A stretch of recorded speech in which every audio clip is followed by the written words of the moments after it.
Have you ever thought about how one single word in an ancient text could completely change its meaning? Well, today we're digging into a 2,500-year-old puzzle from the book of Joel. It's a real mystery that has divided scholars for centuries. And believe it or not, it all hinges on one crucial Hebrew word. Okay, so let's get right into it. The heart of this whole puzzle is in Joel chapter 2, verse 23. The question is, does it promise the simple gift of autumn rain, or is it actually prophesying a teacher for righteousness? I mean, one is a basic agricultural blessing, but the other sounds like it could be a messianic prophecy. The choice here changes everything. So you might be asking, how on earth can one little verse have two meanings that are so wildly different?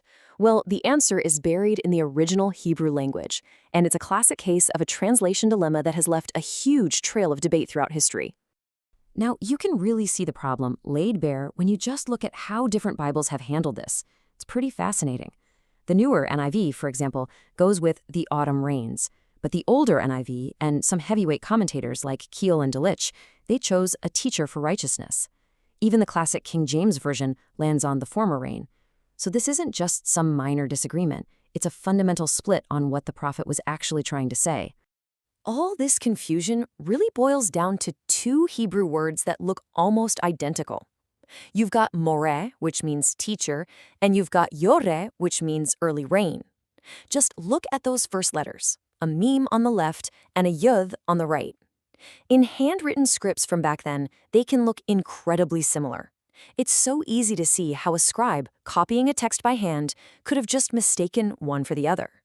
And that brings us to this really common scribal mistake called dittography. It's basically when a letter gets accidentally repeated or swapped out for a similar-looking one. Now, this seems like a pretty simple solution, right?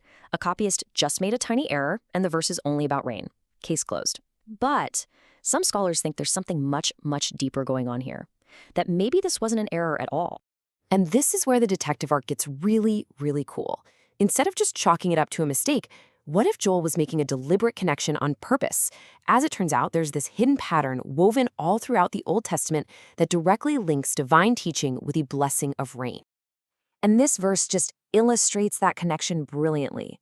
In King Solomon's prayer when he's dedicating the temple, he connects the two ideas. He says, look, when the people sin and the rain stops, he asks God to teach them the right way to live and then send rain. And get this, the word for teach here, it comes from the exact same root as moreh. And it's not a one-off thing. The prophet Isaiah makes the connection even more explicit. He promises a day when God's people will see their teachers, and the word he uses is moreh. And then, right after that, in the very next verse, he says, he will also send you rain. This is not a coincidence. It's a deep, intentional, theological link. So the crucial point here is that this probably isn't an either-or situation. It's a both-and. Joel seems to be using a really clever play on words. He's prophesying that God will send a teacher for righteousness, and as a result of that righteous teaching, the covenant blessing of life-giving rain is going to follow. But you know how it goes. Solving one puzzle immediately opens up another one.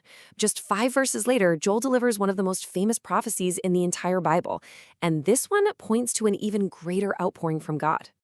I will pour out my spirit on all people. Wow. That is a monumental promise. The question that has just echoed through history is this: when was this prophecy actually fulfilled? And what does it even mean for God's Spirit to be poured out on all flesh? And then, bam, hundreds of years later, the Apostle Peter gives us a stunningly direct answer. On the day of Pentecost, as the Holy Spirit comes down in this dramatic, totally new way, Peter stands up and declares to the massive crowd, hey, this is what was spoken by the prophet Joel.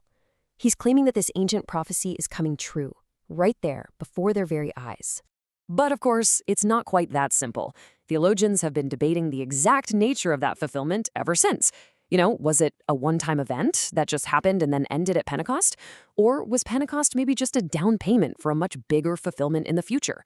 Or is it something that started that day and is still continuing right now? So to really get what Peter was talking about, we have to ask a pretty basic question. What was so revolutionary about Pentecost? I mean, after all, the Holy Spirit was clearly active all throughout the Old Testament. What made this moment so different? And this is the key difference. In the Old Testament, the Spirit came upon select individuals, prophets, kings, craftsmen, and it was for very specific tasks. It was a kind of targeted empowerment. But Joel's prophecy, which Peter says was fulfilled at Pentecost, describes a Spirit poured out universally on all flesh, totally transcending age, gender, and social status. And this really gets to the core of the issue. We know that Old Testament saints like Abraham and David had faith, and theologians would argue that had to be a work of the Spirit. So if the Spirit was already saving people and making them holy, what new thing actually happened at Pentecost?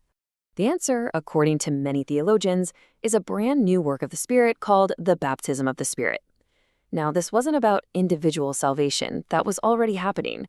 No, this was about creating something entirely new. A single, unified, universal body of believers, the church. And the Apostle Paul just nails this idea down perfectly here.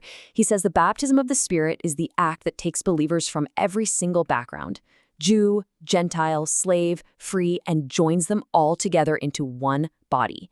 This was the revolutionary new reality that kicked off at Pentecost, fulfilling Joel's promise of a Spirit poured out on all flesh.